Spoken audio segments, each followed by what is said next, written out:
welcome back to Words From Our Mouths. My name's Pete, and over there's James. I say over there, it's about 3, 4, 5, 600 miles away. I don't know. He lives somewhere down in France. 600 miles? Good God, you live so far down south. I hate it. We are not alone today, so I'm going to be even ruder to James because I like to show off in front of the guests and assert dominance. But we are joined by an old school Let's Player from YouTube, and I'll be honest with everybody, this is as nervous as you'll find me because this is like, I'm not into celebrity culture. You know, when people say, who's your childhood hero, I never had any of that stuff going on. However, this man was my first subscribe on YouTube and has drifted me off to sleep more times than my own dear mother. I'd like to introduce Veriax. Hello. Lovely to be here, thank you. I'm sure it is. Yeah, you know, we elevate your status by bringing you on this podcast, you see. A little bit too much, I think, but thanks. Yeah, I know it's overwhelming. Just try and keep hold of yourself. So you've got all the subs on YouTube and all that lot, and you get your followers and everything, but the highlight is coming on from the Words From Our Mouths podcast. Yes, that's when you know you've made it. It's nice to be asked. I appreciate it. Well, you know, we don't ask you... Oh, well, did you hear a siren go past? Yeah, they've come for you, Pete. They're coming for you. That's how you know I'm in the Northwest, is every 10 seconds a siren. I was going to ask a question, and I got nervous when I heard a siren, which is another reason... You're now hiding. Yeah. It's just fucking hide the drugs! Hide the drugs! Flush it! It's just a guy who's never even, like, drank much. I know you'd expect me to just have a heroin lying I've heard you drunk once. Fake news. It was the most entertaining thing in the world. Peter's a person who doesn't drink. He had half a can of cider, or bottle even it might have been, and was literally two full giggling. Ones. No, it wasn't, because Charlotte opened one, she didn't finish it, and you finished it off with no, she had two sips out of it. Yeah, so you then had the rest of the cider. And the other one... If you don't drink much, it's going to get you drunk. But he went proper giggly, like 14 the first time you drink sort of thing. It was hilarious. Pete's a cheap date. Good thing. I am a cheap date. I'm a monstrously cheap date. Cheese 2 and tins chips, of cider. gravy, Yeah, happy. there you go. Easy. In fact, less than I would, you know, a 55 Aldi pack of 55 pence Aldi pack of Scotch pancakes, and I'm anybody's. One sip of Iron Brew is probably enough for you, isn't it? Oh, I've not had Iron Brew for so long. I had to cut myself off from it because my pee started turning bright orange. Couldn't handle it because you were starting to snort it. You weren't Scottish enough. No, well, I have a lot of Scottish family, so I can lean on their heritage. So my dad's side is Scottish, so I can lean on that and get through on a technicality.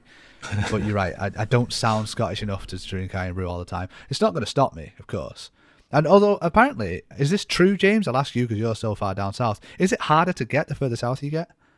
Not really. No. Sainsbury's. Oh right, okay, fair enough. I heard people complain. Might be more expensive though.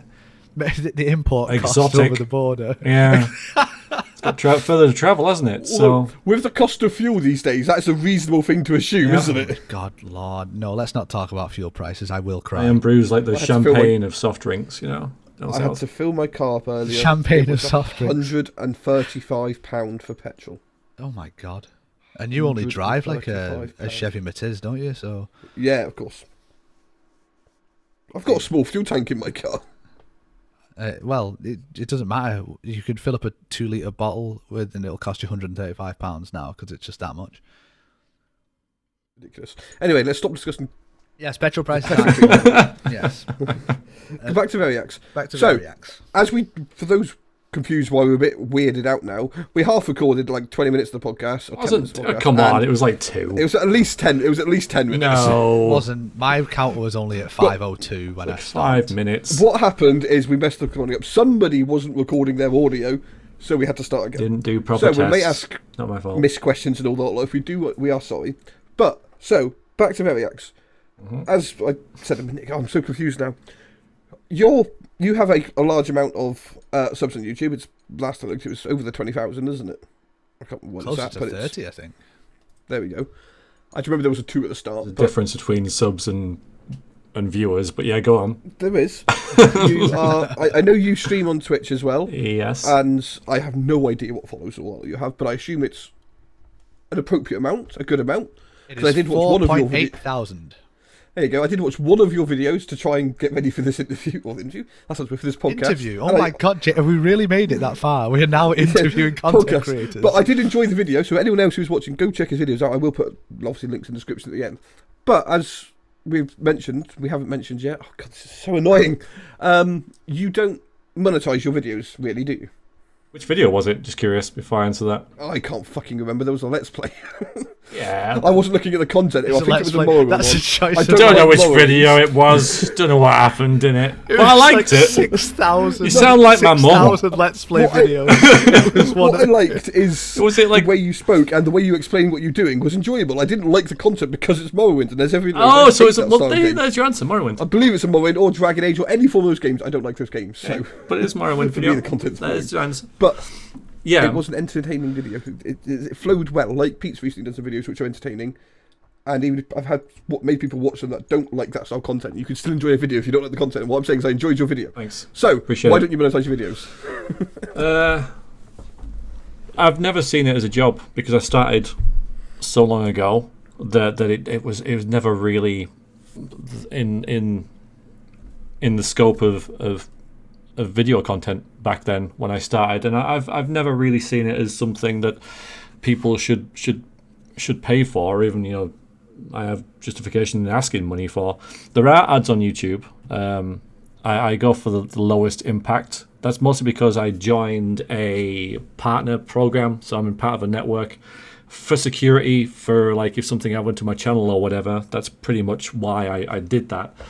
But generally, no, I don't really bother with ads or subscriptions and things like that, 'cause it's just not something that I feel that my content deserves, and it's not something that I'm lucky enough to say that I don't need financially, so I don't ask for it. Is that something that you? I'm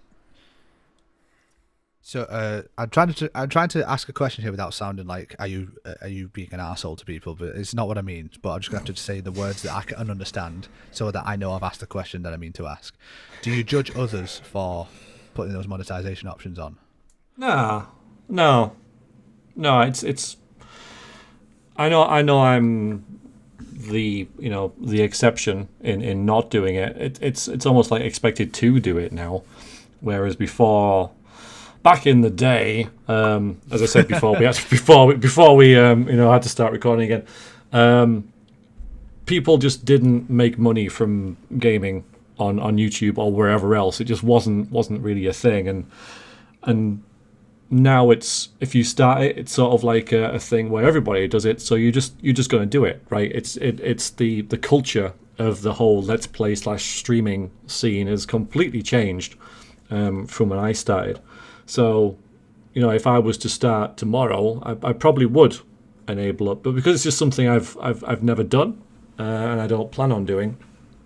I can't say it's something that I never will do, because if I lose my job or you don't know what's going to happen in the future, I could definitely see that as an option to raise a little bit of money for myself. But right now, I don't want to. I don't need to. So it's also because it might have influence on what I do, because currently now I can play what I want when I want. Whereas if I play a certain game at a certain time and it gets a lot of people watching and a couple of follows and maybe a couple of subs, I'll be like, oh, that was good. And then I feel obliged to do it again, because you just can't help it, right? It's like, oh, that was successful. Income, yeah, exactly. You go for the easiest route, whereas at the minute you can do whatever the hell you want. Yeah, so it doesn't matter whether I get 20 people watching or 60. As long as I'm enjoying it and the people watching are enjoying it, then that's what I'll do. Whereas, if I was to start putting ads out and it started being an influence, it could possibly change the way I approach things. So right now, it's a hobby, and that's kind of how it's staying.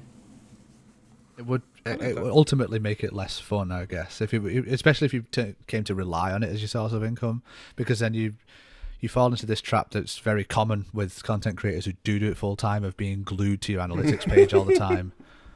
You said doo-doo. Thank you, James. Yes, yeah. Ever raising the tone.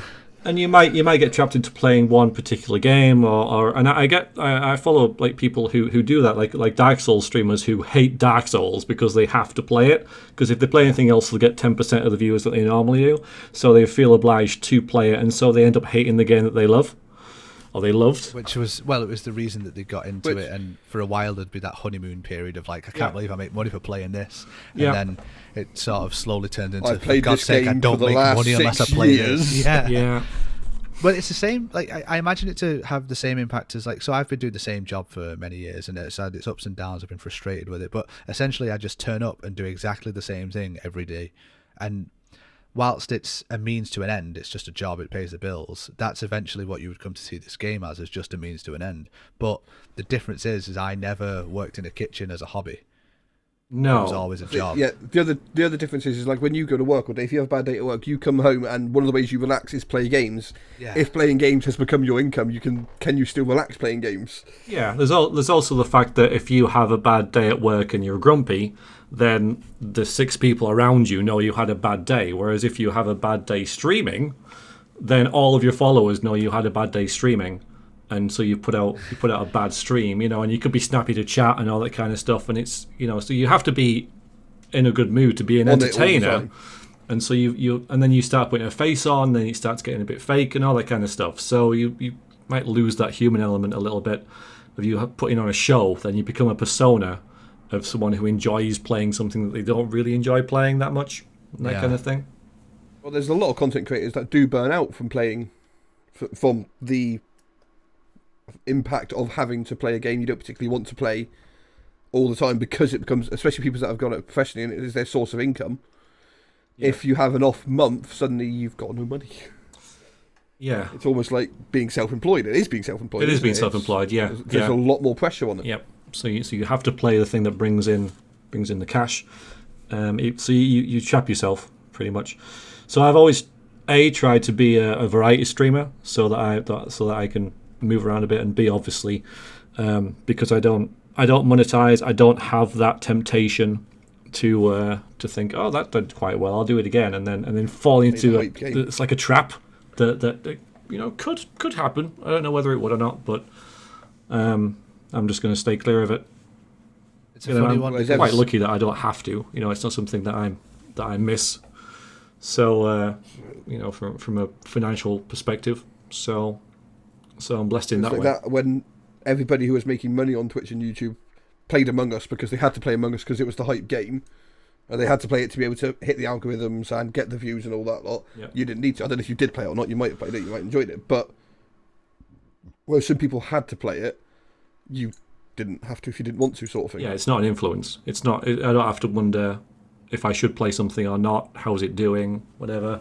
I just play the games that I want to at the time. And sometimes I do put out votes to see what you guys want to, what my viewers kind of like want to watch. I'll put a vote out to see. But they're 3 games that I sort of want to play that I generally don't know which one to do next. So I'll just think, well, which one of these 3 games should I do next?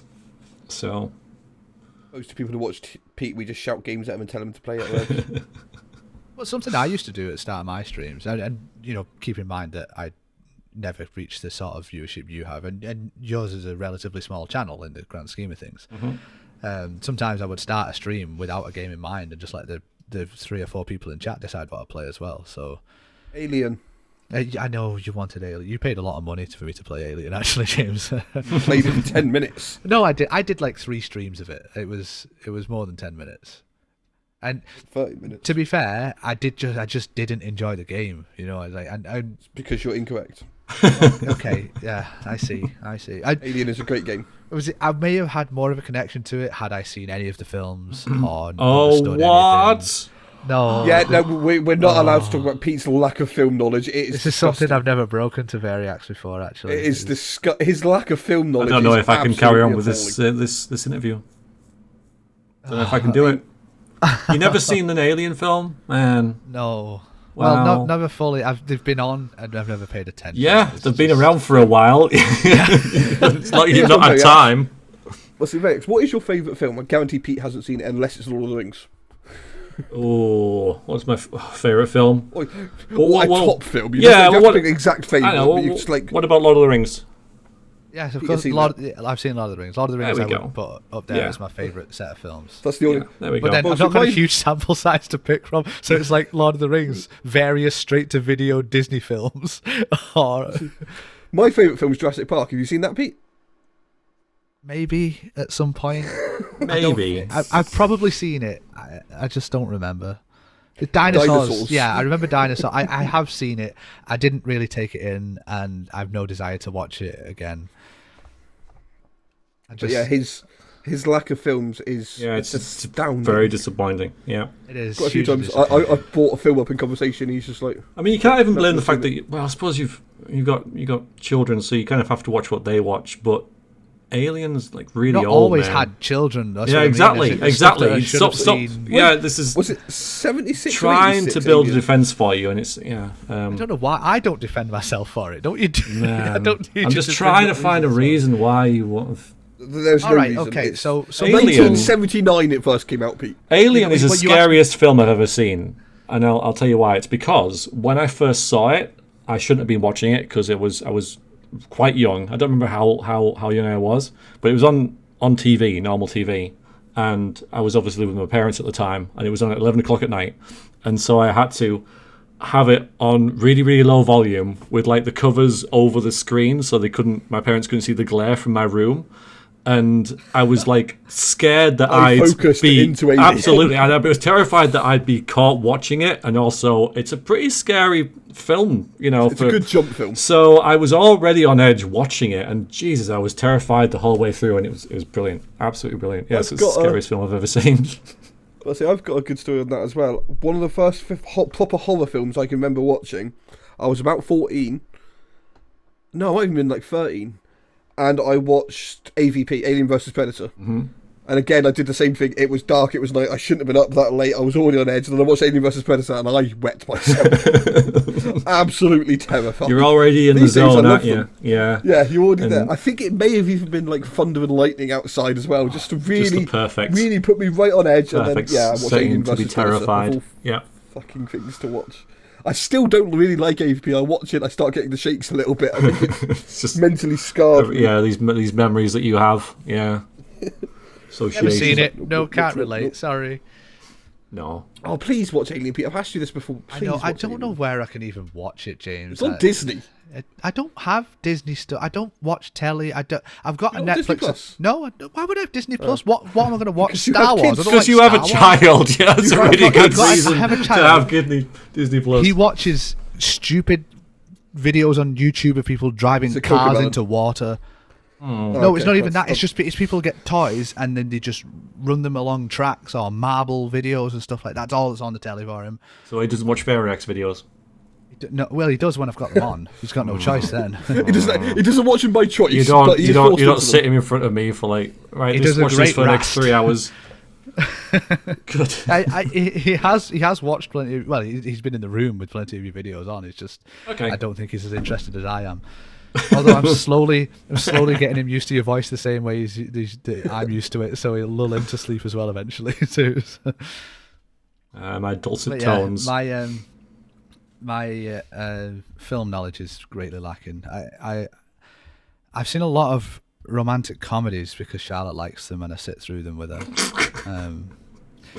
Oh dear. Yeah. So you probably Yeah. would have liked Alien Isolation a lot more if you'd have seen the films. Yeah, you Probably, probably yeah. would have. Yeah. I'm aware of like the iconography. not a game that I've you know, played, like, though, It's so- not like I've never. I recognize the alien from Alien. You know, I know ish. Yeah, major I know part of it, pop 'cause culture. it's- Yeah. Yeah, so I couldn't really escape from being aware of it, but it's Yeah. it's a funny one because films for me feel like such a commitment to watch, and this sounds so stupid because I will sit and watch like your old Dragon Age playlist for like 4 hours, and so like in that time I could watch 2 classic films, you know, and it would be the same time spent. But I don't know. It's just it feels like a commitment. It's like when I'm watching something on YouTube, I'll hit pause or I'll just like close YouTube and I'll just pick it up Yeah, when I it's- come it's- back. it's Whereas sort of if a I'm watching mental- film, Mental block Yeah. you've got, I think. Yeah. I do kind of get that. I mean, if I watch a film, I do have to sit and watch it in one hour, so I won't finish watching it. Yeah, and if I do like, because I want to watch it all the way through again if I have to stop. So if I have to stop watching the film, I won't start from where I left off. I'll start from the beginning again. So then I run the risk of either being able to not being able to finish it again and having to start again, or just getting bored of watching the first bit again if I watch it too soon. So I'll be like, oh, I'll give it a few weeks and I'll come back to it, and then I never do. So it's all these things that just put me off watching films, and they're all stupid reasons. This is like really first world problems, you know. But at the same time, it sort of holds me back from choosing to watch a film. So if Charlotte says let's put a film on, I'll typically won't choose the film myself because I don't know what to choose because I don't watch a lot of films. But also, You'll lose the argument anyway. well, it's not really an argument, you see. If I want to watch, let's just use Lord of the Rings for example. If I want to watch Lord of the Rings and she wants to watch The Notebook, we tend to compromise and watch The Notebook. Yeah, yeah. So, you know. So you've never done Lord of the Rings like marathon, all the extended editions all at once? It's only 12 and a half hours. Yeah, I can do that. I will manage that no problem, which again just defeats my argument from before of saying I don't feel like I have the time to sit and watch the film, but I'll sit and watch 12 hours worth of Lord of the Rings. I don't know. I don't really have an excuse. My problem is like, especially as I've got older, I've got this really stupidly stubborn mindset, whereas if I don't feel like I was previously already interested in it, then what am I bothering for? And I'm doing my best to actively change that through a number of things, but it's something that started sort of like the back end of high school, where and it affects everything, like reading books, playing games, even taking up hobbies. If I'm not already invested in it, then what's the point of getting invested in it now? I've lived without it, I can continue to live without it, and it stops me experiencing a lot of things. I was going to say, yeah, it's very... You're experiencing good things. Yeah. Yeah, because there are plenty of good things. Like, so for instance, my latest YouTube endeavor of experiencing some MMOs, like normally I would just laugh off massively multiplayer online games as shit. Like, because it's an assumption that I made based on a very, very small sample of experiences that I didn't enjoy. And it just led me to, whenever a game came out with advertising looked good and then it said it's a massively multiplayer, I just go, haha, it's probably going to be absolute bollocks, and then ignore it. But it cannot be true that they're all bad. It can't be true. It's just not impossible. There are so many of them. They all so follow diverse. the same kind of theory, though, don't they? Well, they do, yeah. But I'm more or finding out less that theory is much more dynamic and much more varied than I initially thought. And there are definitely games out there that will suit my tastes. So what? And what are you thinking about giving a go, or what have you given a go? I've started. How much YouTube do you watch in your spare time, Veriax? Quite a bit, but most of the same kind of people. Okay. Are you aware of Josh Strife Hayes? No. No. Okay. So, well, it's okay. He's doing really well for himself at the minute. He's sort of skyrocketed in popularity, but he did a series called Worst MMO Ever. Have you seen one of those pop up on your feed? Right. No. No. Okay. So he's trying to find really crap MMOs and tell people why they're crap and experience them. It's it's more entertainment than actual review material, stuff like that. Yeah. I know something. I clicked on one because he did a review of, what was the first one I watched? Lord of the Rings Online is what he did, actually. And that's one of the few MMOs I actually tried over the years. And I didn't like it because it followed the same blah, blah, blah, you know. Same format. Standard MMO, very, very sort of MMO stodge.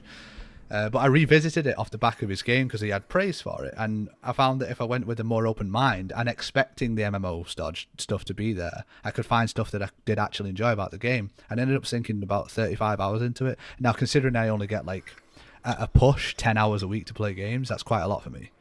So so I was quite surprised to find that with a bit of a change in my attitude and a sort of re-education for the things that I should look for that are positive, rather than just focusing on I knew this would be here and I don't like that, and I knew this would be here and I don't like that I could actually enjoy the game for what it was. So I decided to set off on my own little adventure and document it myself, of finding an MMO that suits me. So what I did was, whereas his series is based on finding the MMOs that nobody plays and finding out why nobody plays them, I thought I'd go the other route, because my standpoint has always been I don't like MMOs. I'm going to try the most popular ones, the ones that have brought in the biggest crowds, the ones that have stood the test of time, and I'm going to see what the fuss is about, basically, but with a more open mind, trying to find what I enjoy, not just laughing at the bits that I don't like and then saying this is wank.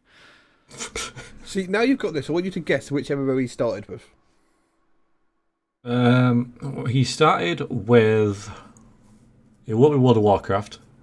It was, yeah. Was it World of Warcraft? Yeah. Well, I suppose that's the biggest one. I thought it was too obvious. He was going for the big ones and all that lot. He went straight around, which is logical. Yeah, it was supposed to be the obvious one because I only thought about it for 10 minutes. I thought, well, where's a good starting point? I was like, well, obviously, the one that has been at the top of the MMO food chain for this amount of time. It's got to be. There is no reason to not start there. And my experience with that so far has been not good. Yes, disappointing. And Well, that's being nice about it. That's a bare bones MMO, right? I think anything else you play like Star Wars or Lord of the Rings will add to that and add probably things that you like, that because that MMO is probably everything that you don't like about MMOs. The problem as well with WoW at the minute is it's not catered for new players. Retail WoW it's not aimed at new players at all. It makes it a horrible new player environment, which is exactly what Pete found. Mm-hmm. My next aim is to get him to try and do the classic WoW they recently released, so we can see WoW as it was back in the day. Yeah. Yeah, what was it fucking yeah? And I would be so disheartened if I enjoy it more then, because what you'd have to do 18 years ago. Yeah, is you have to remove 18 years worth of progression for the game to then make it good. It's not progression. And 18 years of content. There was about 8 years of progression, and then it's downhill from there. As we've told you all along, which is why the ones that you know still play WoW generally play TBC Classic. Yeah. So if anybody, the game was good. If anybody listening is interested in what I thought, James will put a link in the description to my thoughts on the tutorial. I'll put a link. I'll put a link to Pete's channel. So go there, find that. He's also done a RuneScape video recently, which is also good. Yes, RuneScape was the second game I tried, and to my surprise, I was going to say RuneScape. That was my first. That was my first guess. Actually, I was going to say it won't be WoW, so let's go further back and say RuneScape. Yeah, RuneScape was the second game I chose, and so far I absolutely adore it. So what's the difference? Okay, so the reason I don't like World of Warcraft isn't. It's difficult to quantify because this is all just my own opinions and impressions and stuff like that. So what I don't like about World of Warcraft so far is it's trying to be something that it can't be with what it's got. Does that make sense? So the tutorial, you'd have to watch the video to really get my feelings on it, and I'm not pushing for views there. It's just it's the most concise. Link in the description, everyone, just in case you want to check that out. Well, I wrote notes. I took notes and I wrote a script and stuff like that, and it's the best, most concise collection of my thoughts on it. But basically, it's in the early game, the gameplay isn't engaging enough to carry it. So what they've tried to do in the tutorial is tell a sort of miniature epic scale story. So they've tried to create this environment in which like there's a sense of urgency and you need to stop the big bad guy of this area. But because you don't have any prior connection to any characters or even any part of the world, you're just plonked into this adventure. You're not given enough reason to care, so you end up stuck in this sort of weird motivational void because you've no stake in it. You don't care whether the characters live or die. You don't know who they are, and because of the nature of the game, they don't address you by name. There's not really. It's difficult to create a dynamic relationship with an existing character in that space of time, in that format of world. Do you know what I mean? I will state for you, Pete. Those characters aren't existing characters. Well, that's part of the problem, isn't it? Because they have no story. The problem with it is, if you haven't seen, is basically they tried to make a slightly story-driven tutorial, but they tried to write it in 10 minutes in the toilet. So there is no story to it. It's just a disappointingly crap story. But because it's early game, you haven't got the gameplay to carry it, so you've got no story to carry it and no gameplay to carry it. And they wonder why people aren't playing it. Yeah, you've just got your basic level 1 attack type thing. Yeah. Yeah. And normally in MMOs and that sort of game, and even RPGs, the story carries it until the gameplay gets there. Because it's supposed to be. It hasn't got the story or the gameplay. There's no. It has nothing going for it. It's like tutorial-wise, it's textbook and perfect in a way because it slowly introduces you to your skills. You're not overwhelmed by stuff. It teaches you exactly what to do. Yeah. When Well, they've you had need long do enough it. to get that right, haven't they? But good. But this is my complaint about it. It's been It around doesn't for so teach you long. everything. There's it so doesn't- much more but it stuff it doesn't- should teach you. It doesn't teach you everything, but it teaches you enough to get a basic grasp of the game. So it's perfectly fine. And tutorials don't have to have everything in them for the entire game, if you know what I mean. Like, it's perfectly acceptable to give you the basics, and for the tutorial to extend into the main game in dribs and drabs as you need it. Do you know what I mean? It's not Problem necessary. is it to doesn't extend either. No, Yeah, it doesn't. sometimes. Because I find that sometimes quite jarring, is that suddenly you haven't had like a tutorial pop up for a couple of hours, and then suddenly it's, oh, here's a new mechanic, here's a pop up. When you don't really need it, you're kind of aware of how the game works and its mechanics and its UI, so you don't need these pop ups. The things that it Suddenly doesn't- going, hi, I see you've now opened your potion making screen. It's like, For the 17th time. I'm kind of in the game now, though, right? I'm good.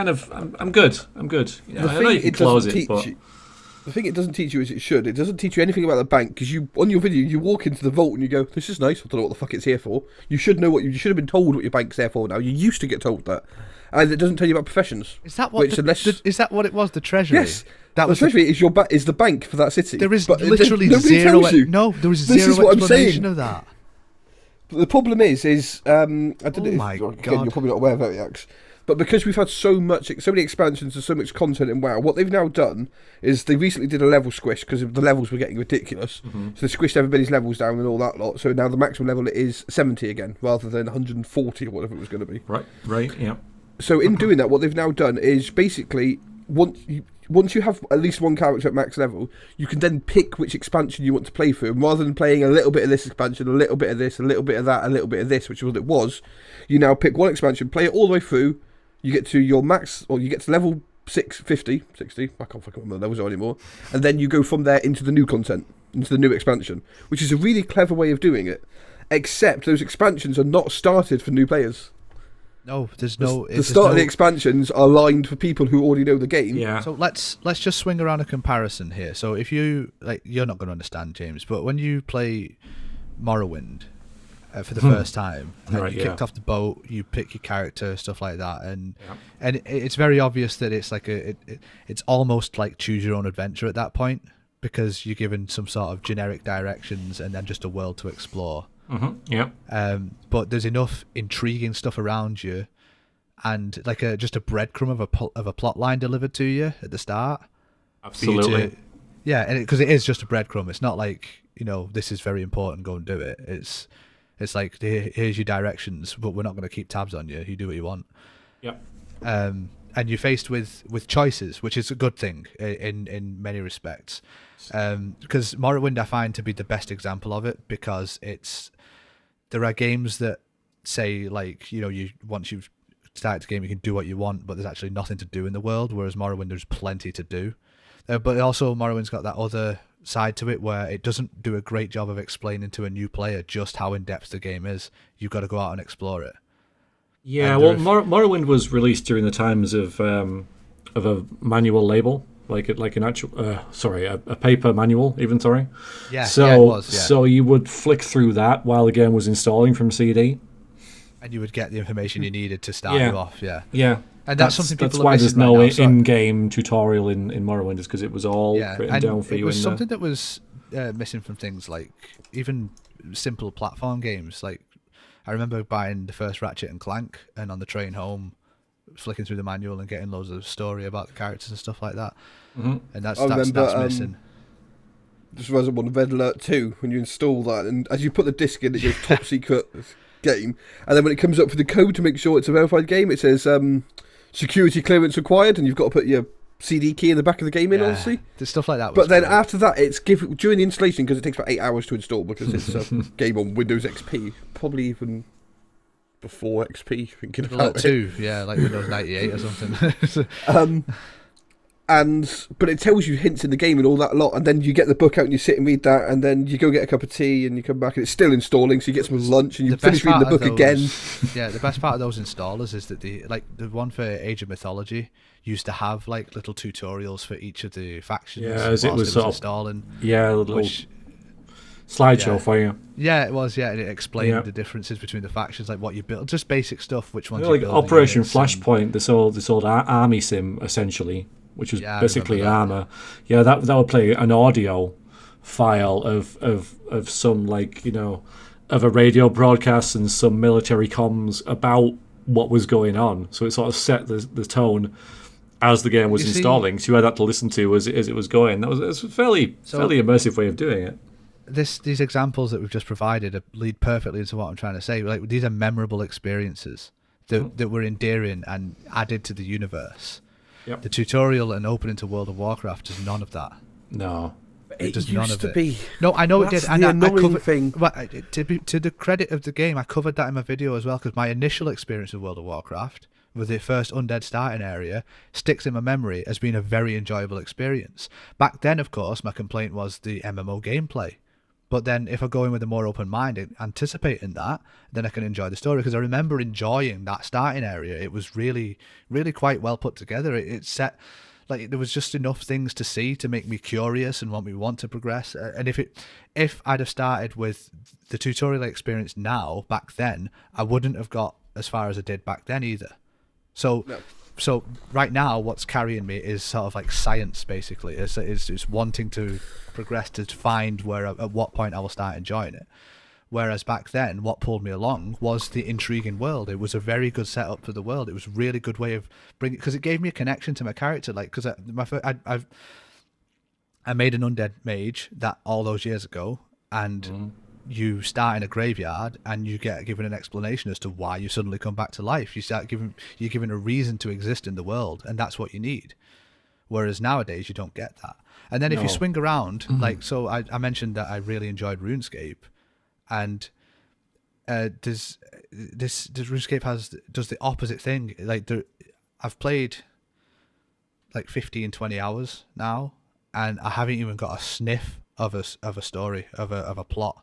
I know there is one because I've been told, but I've not. Yeah, but I haven't got even the slightest even breadcrumb. I don't know where to pick up the plot. I've accepted quests, but they've all been Side fetch quests. Yeah, they've all been side quests, and they've got a little bit of like humor sprinkled in. They've been very basic functional quests, but the NPCs were interesting enough for me to just go and do it anyway. But the tutorial and the start of the game is purely game mechanics. It tells you how to level up all your skills, nothing else. That's it. This is how you progress your skills, which is how you play the game. And I can't be mad at the fact that it's just so upfront with what it is, because it knows that plot put to one side, you don't even have to touch the plot to be good at the game. You don't have to do any quests whatsoever. It knows that at its core, it's a grindy time sink. So what it does is it teaches you the best ways to enjoy that grindy time sink. So it's basically a game of dopamine hits every time the number gets bigger. Yep, that's what they're about. Yeah. But it makes no effort to hide that, which is why so I go in knowing what to expect, because it's told me what to expect. It's saying you level up your skills by doing this, and that's basically what you're going to be doing most of your time. And okay, cool, I'm on board. Thank you for telling me what I'm going to be doing. Whereas World of Warcraft was trying to say, like, you're going to be part of this big epic story. You're a champion of the Horde, and you're really important. And I just don't feel it. Yeah, you're really just increasing your stats, aren't you? Yeah, That's what you're This doing. is the weird difference between us, because like RuneScape stuff, I find it so boring because there isn't that plot to guide me. I like my handheld through story, please. Take me this way. No, I like, but then I see World of Warcraft is the problem to itself there, though, because I like my handheld through a story as well. If you look at my list of games to play, it's all story games. You know what I mean? I'm a but I massive said- RPG fan, so As we have explained before, what you were playing was a bugged version of WoW, which doesn't hold your hand through the story like it's supposed to. no, and it's stupid because like the player base of WoW complain about the situation that World of Warcraft's in, and I'm pretty sure that Blizzard are not happy about losing subscribers all the time and not really gaining many. But it would be so. Okay, I'm not a game developer. I'm not a game developer, so I don't want to just stick my neck out and say it's dead easy to just make a good opening area. But they had good opening areas, and there are much easier ways of streamlining the tutorial so that it's less boring for new players. So like one of the things that you said is people complained that it took too long to get through the tutorials when leveling alternate characters, which is, let's face it, the tutorial is basically frequented by existing players powering through just to get new characters. Just give you the option to skip it. Just have like an NPC at the start of the tutorial say, have you played before? Yes. Do you want to skip the tutorial? Yes. And it just warps you to the end with the equipment that you would end up with at the average level that you would end up at, and then you go from there. Then your existing players. They sort of did that with what they've got, these allied races that I showed you before, which are extra races you unlock, because they start at level 10. They don't do Exile's Reach. But what if you don't want to do one of those races? This is the problem. So, there are lots of ways they could fix WoW, but they don't. Apparently they're fixing it again in Dragonflight, because obviously you may not be aware of it. What they've done, the most current change, which is called Exile's Reach, came out with the last expansion. Apparently they're changing it again, so we will see. They did a change, it massively flopped. They might fix it. I'm not confident they will, but they might fix it. Anyway, time will tell. Time will tell. Yeah, enough waffling on about like what I'm doing. We brought a guest on for me to talk about my shitty project. I didn't mean to do that. I do apologise. It's something that I didn't realise that I felt so strongly about. But like when we're being sold crappy products, everybody loses. You know, it's not. The key is just not to buy it. Yeah, and I haven't given them any money because of that. So yeah, but I'm just demonstrating money talks. They could have had me as a customer, and they might still get a monthly subscription out of me because I've agreed to do the classic stuff with James and a couple of other people. But they'll get a one-time payment. Do classic on your own. Well, okay, whatever. But they'll get a one-time payment off me, which I will do as an experiment, and then that's it. I can't see me enjoying it. Whereas on the flip side, sometimes the full sweat nerd. But if they do that, then that's good because it means that the game has something to its credit. But the problem that they have there is that I had to force myself through the crap in order to find the enjoyment. Whereas if they just it's like when they say put your best foot first, they've took that advice and said, haha, no, we put our worst foot first and then see what happens. It's just backwards. And then anyway, we've had this. We have had this discussion multiple times now.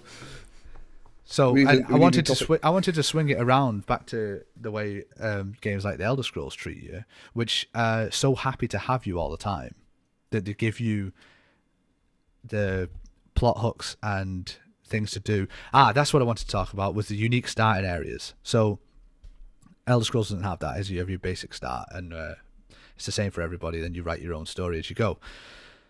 Based on, when I say write your own story, you choose which quest path to go on.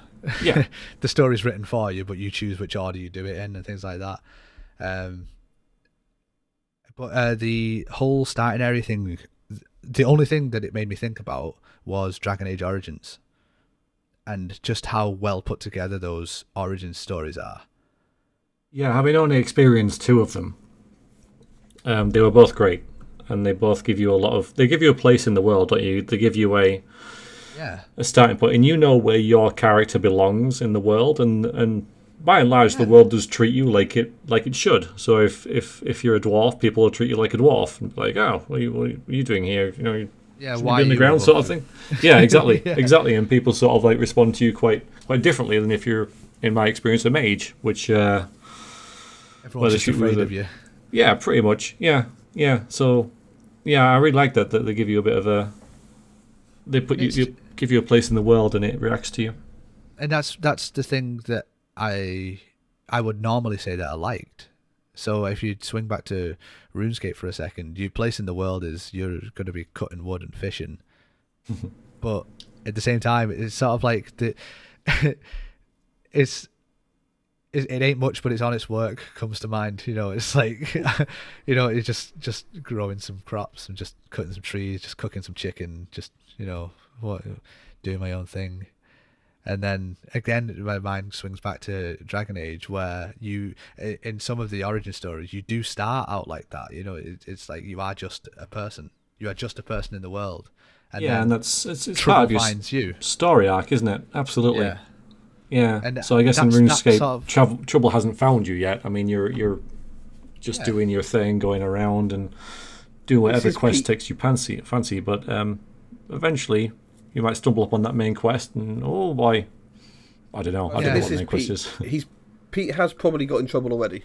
It's just Pete in general, though. I died There you go. today. So the first time I died in RuneScape was... Were you there when Arthur asked me if the dwarf would give me a kebab yet? No. No, okay. I don't. Oh, it was Ewan who was there. We were chatting about it, and Arthur said, "Has the dwarf give you a kebab yet?" And I said, "What are you talking about?" He said, "Just you wait." And then today, the dwarf gave him a kebab, and I instantly opened Discord to message him. And whilst I was telling him about it, I died for the first time. So that's the only trouble I've run into. But yeah, but this doesn't make any sense. Like it's is it a fantasy setting or is it a parody setting? I don't know, but I don't care. Like everything about it is just so charming that it works. You know what I mean? Like it's the janky aesthetic. It's an honest game, isn't it? An honest. Yeah, and that's why I like it. It's just upfront with what it wants. It tells you what it is. It's like we ain't much, but we've got. What we do well. Yeah, and I can't be mad at it. If you like those numbers ticking up, this is your bag. Yeah, but you see, then if you ask me to what my favourite games were, I would never choose a stat grinder like that because I like that story element. I mean, it's one of the reasons I've spent so much time watching Let's Plays is because I've already lived the story of that game myself, and now I want to see someone else tell a story because, like, the people who watch, like yourself, tend to find an interesting take on it. So, like, particularly a series like Rast, where it's not it's certainly not efficient gameplay, is it? You know, it's not like no. I mean, yeah. About... So, I mean, for context, Rast's a sort of pretty autistic Igonian who gets distracted very easily, and he can't read or write, and he's far too trusting, and he'll just run around doing anything for anyone, and eventually got sold into slavery, didn't he? Unbeknownst to him. So he didn't even realise he was a slave, and he was just kind of like helping out until suddenly something dawned on him that something wasn't right, and that began his arc of freeing slaves and going against the House Telvanni. It wasn't a perfect story. I would have done a lot of things differently if I could do it again, but the beauty of that, though, I think that it's quite obvious that, like, well, I mean, I say quite obvious. It's not obvious if I'm wrong, but it suggests to me that you didn't fully plan it out. You had an idea and just let it unfold with the randomness that is Elder Scrolls. Yes, which I don't know if that was a good idea or not, because the randomness of Elder Scrolls does tend to be very random, and quite time consuming as well. So if I was to do it again, I would probably make it a little bit more structured, have a bit more of a plot, and a little less bits here and there that didn't really matter, and rearrange it a little bit differently. I mean, I've got to be honest though, if you added structure, you're the king of faffing, and if you added structure, you would take away the faffing. the faffing. What a title! Yeah. I couldn't think of like I couldn't think of like a regal name that started with an F for alliteration. Like I don't know. No, there isn't one. The florist. The florist of faffing. That works. You're the florist of faffing. I'd rather be a king, if you don't mind. Okay, yeah. We go back to king rather than florist. That's kind of a... But it's that, admittedly, that sort of thing isn't for everybody. People don't often like to see people faffing around, and playing the game incorrectly on purpose is, for some, a frustrating endeavour to watch. Whereas, like, when it comes to, especially, like, you play the game for the first time, you want to do well, don't you? You want to say, like, oh, I beat the boss, I did this, I did that, blah, blah, blah. Yeah. But once you've played it a lot of times and you've sank 1,000 hours into it, but you still want to play it, you kind of have to mix it up in that way. So, like, I typically put mods on to make the game stupidly difficult to force me to play differently. Mm-hmm. Yeah. But then you put in self words are hard when you're so tired. Self-imposed handicaps on, like being unable to read and write, which has held the character back massively. Yeah, he couldn't use skill books, couldn't read notes, couldn't really read a map either. Yeah. But they're the fun things of role playing, because one of the major parts of role playing, I think, is to give yourself limitations.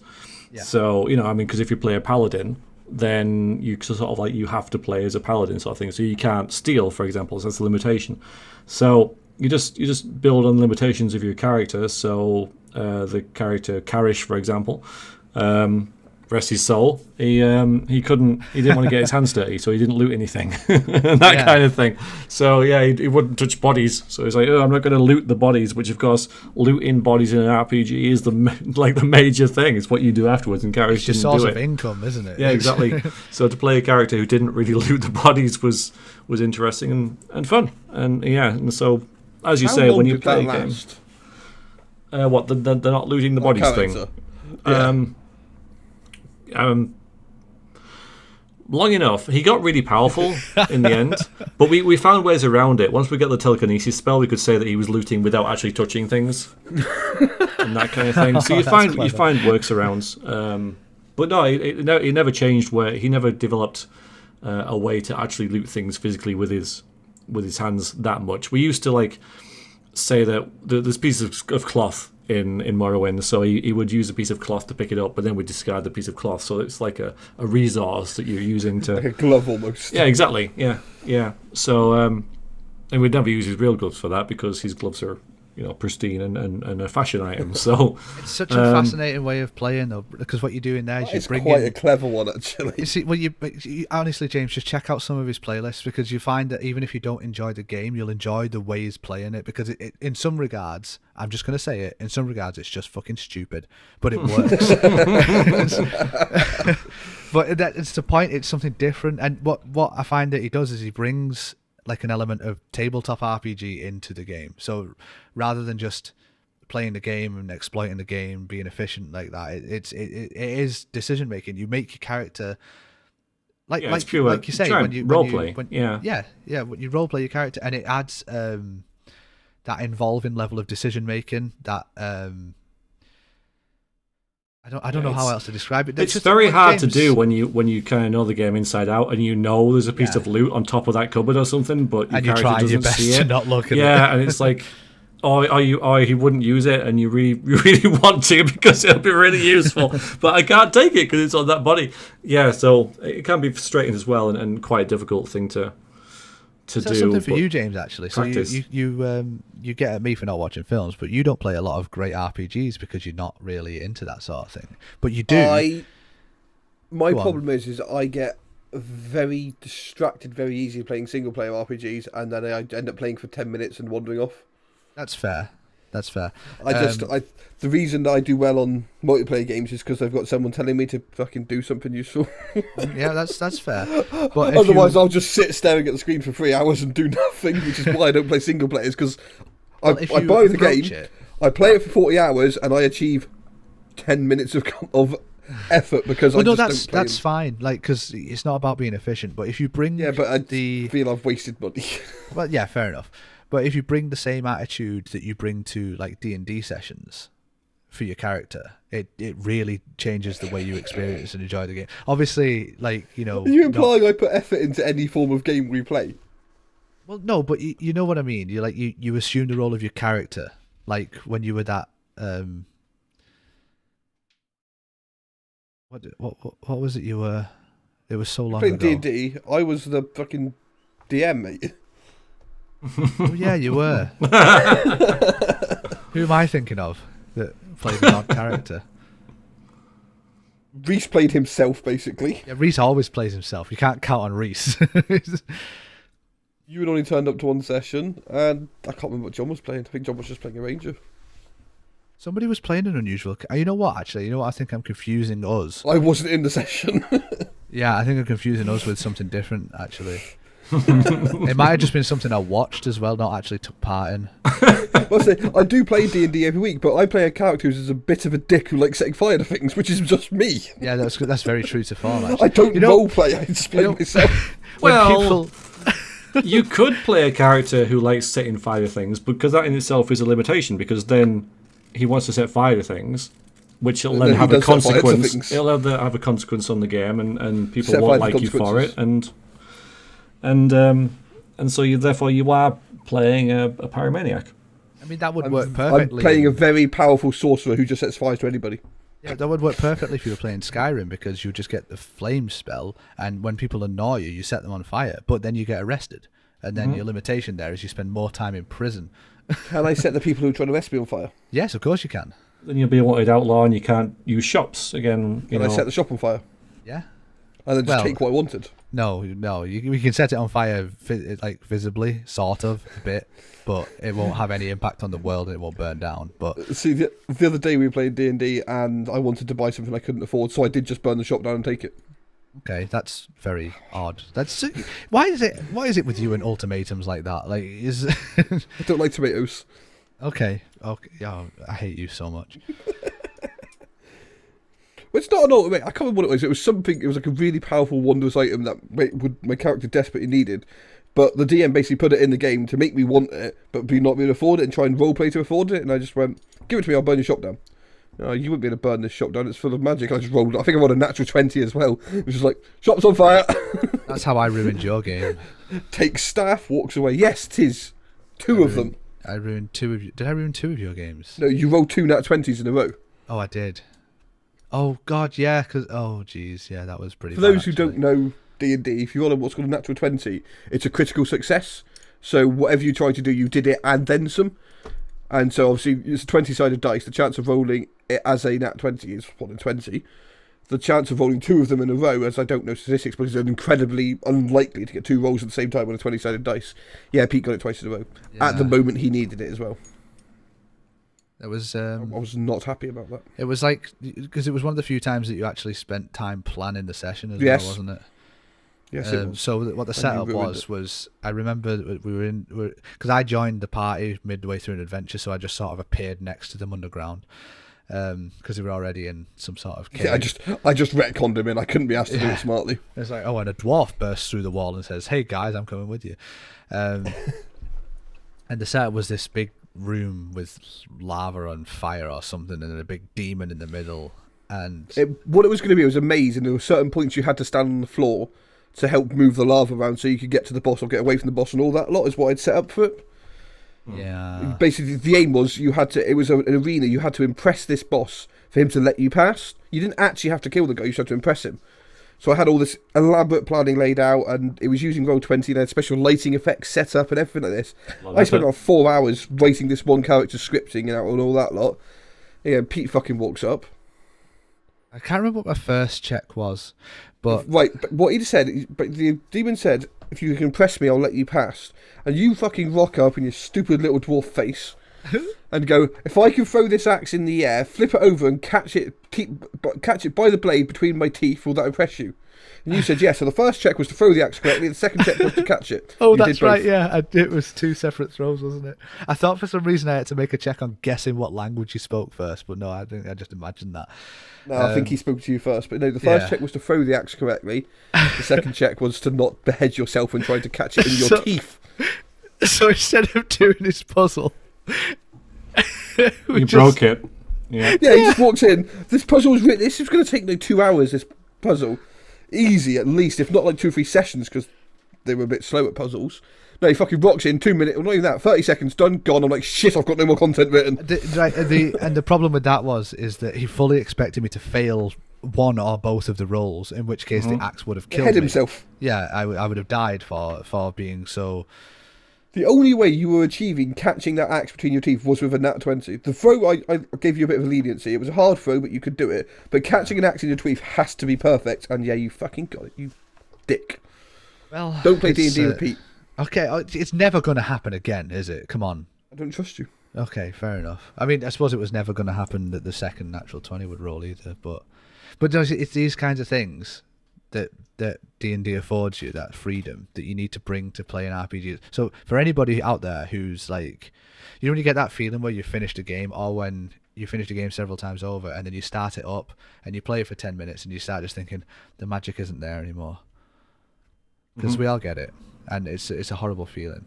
But the way to rectify that is to just not play the same way, and it's to play a different class, play a different race, all that a lot, or you start adding the weird what limitations. Veriax said before is limitations is the key. If you cut off parts of the game, because you fall into habits like the classic Skyrim stealth archer thing, everyone ends up being. Veriax is a backpedaling archer more often than not, actually. Oh yes, absolutely. But if as hell in every game. There was no shame in that. Oh yes, then was there? Why would there be? It's been successful for all these years. But if what you do then is you say that your character can't use a bow for whatever reason, maybe he doesn't like bows, maybe he never learned to use a bow, so you don't pick up bows, then you can't be a backpedaling archer anymore, and that forces you to play the game in a different way. And then that change, it puts you in the same game, in the same situation, but you have to deal with it in a different circumstance. So you're not just doing your practiced maneuvers and everything that's worked before. You have to try new things. Yeah, it removes the repetition. Yeah. Yeah. And it's the repetition that is making you bored, because you like the setting, you like the characters, you like the world, but it's that repetition and that routine that is what is boring to you. Yeah, you need to sort of like break out of. Yeah. Yeah, and limitations are the way to do that. And I started doing similar things myself based on the back of your Let's Plays. So, Nice. What was it I was playing? You inspired him. Not glad. only did he inspire me to play games in different ways, you also inspired me to start uploading videos to YouTube. You're the reason we have to blame for his videos. Sorry, Yeah. YouTube. I know it's okay. Nobody watched any of those. But We're just discussing how the fact it's your most watched video. no. My most watched video is the one I released recently, which gained 1,000 views in a day, which is for me is enormous. I've never. Which is, I'm saying, this is Yeah, I still don't it's your get that now. it's Veriax's fault you on YouTube, because it's still his fault. Well, okay, but if you scroll down on my video section, you hit very quickly. You'll hit Let's Plays of Oblivion, Fallout New Vegas, Batman Arkham Asylum. But Let's Playing was something that I did because I watched so many of your Let's Plays, and I thought, like, well, that looks like fun. Maybe I can do it.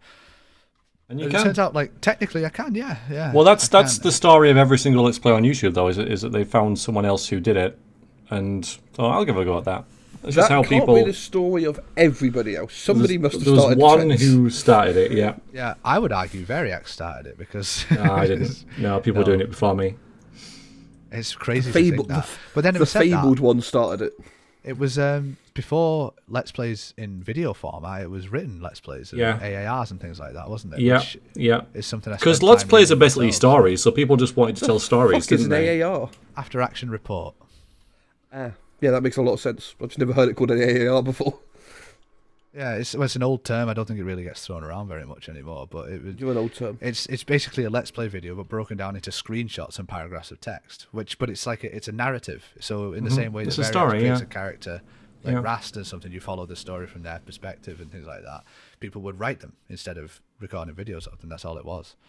So it's the Let's Playing as a hobby is way older than YouTube.